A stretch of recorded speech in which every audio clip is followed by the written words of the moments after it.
Bonjour à toutes et à tous, ma team Kiefer, j'espère que vous allez bien. Aujourd'hui pour cette nouvelle vidéo, on se retrouve pour un résumé d'un match de folie. Ce match Japon-Espagne dans le cadre du mondial Coupe du Monde 2022. On va se rendre compte que ça a vraiment été un match incroyable. On va checker ça tout de suite. Hop. On est parti pour ce résumé. Alors en fait, pour expliquer le match Japon-Espagne, en première mi-temps, l'Espagne a surdominé avec sa possession de balle vraiment dominatrice, comme elle a l'habitude de le faire, cette équipe, depuis quasiment qu'ils ont gagné la Coupe du Monde, le Mondial 2010 en Afrique du Sud. Donc l'Espagne a dominé, a marqué assez rapidement vers la 12e minute, et ensuite a joué la possession de balle tout au long de la première mi-temps. Les Japonais n'attaquaient pas trop le porteur de balle, donc il laissait l'Espagne développer son jeu, mais l'Espagne, après avoir marqué un but, a vraiment joué en mode relâché, en mode on gagne 3-0, alors que pas du tout, ils gagnaient que 1-0. Les Japonais mettaient pas forcément beaucoup d'intensité, donc on était un peu déçus, frustrés par un match assez mou. Ensuite, donc est venue la mi-temps. Donc bon, les Espagnols étaient avec une possession de balle incroyable, des Japonais pas forcément rebelles, qui étaient pour l'instant éliminés de la Coupe du Monde 2022.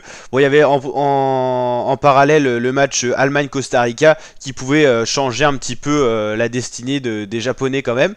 Et ensuite, en arrivant à la seconde période, les Japonais avaient plus du tout la même intensité de jeu. Ils ont été égalisés très rapidement après la mi-temps, tout simplement, après la reprise de la seconde période. Et là, à la 50e minute, ils vont marquer un but qui est une importance cruciale, on va le voir. Un but qui pourrait être critiqué. Alors, est-ce que là, le ballon est sorti ou pas? Le ballon est remis dans l'axe et hop, but pour le Japon.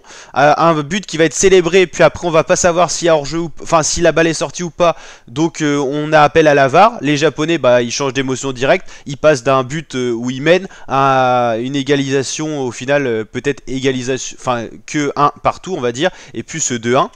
Et finalement, après le check de l'arbitrage vidéo de la VAR, le but est accordé comme le montre le geste de l'arbitre et les Espagnols sont déçus. Les Japonais célèbrent donc leur but. On va voir un petit peu de plus près ce qui s'est passé. Là, avec cet angle de vue là, on dirait que la balle est sortie, mais apparemment à la VAR, ils n'ont pas pu prouver que la balle était vraiment sortie. Du coup, le but est accordé. Alors oui, la balle était peut-être sortie, mais sachant qu'il n'y avait pas vraiment d'image qui attestait que la balle était sortie à 100%, le but a été accordé. Et donc on va revoir un petit peu ce qui s'est passé. Voilà, il y a de très bons dribbles dans la surface espagnole. Les Espagnols attaquent pas assez le porteur de balle. La balle, elle va revenir dans l'axe et hop, là le jeu est fait, il n'y a plus de gardien, donc le but est grand ouvert et but. Et donc 2-1 pour les Japonais. Ce but du 2-1, il va être crucial parce que c'est ce but qui va permettre de qualifier les Japonais en tant que premier de leur poule devant l'Espagne. L'Espagne qui perd son premier match de poule dans cette Coupe du Monde, après avoir quand même beaucoup plus dominé, 12 tirs contre 6 tirs, 5 tirs cadrés contre 3, possession de balle, regardez ça, c'est monstrueux, et avec l'Espagne qui peut faire ça, 83% de balles face à 17%, et pourtant les Japonais avec seulement 17% et 228 passes se sont imposés face au manque de réalisme espagnol avec plus de 1000 passes, soit 5 fois plus quasiment que les Japonais.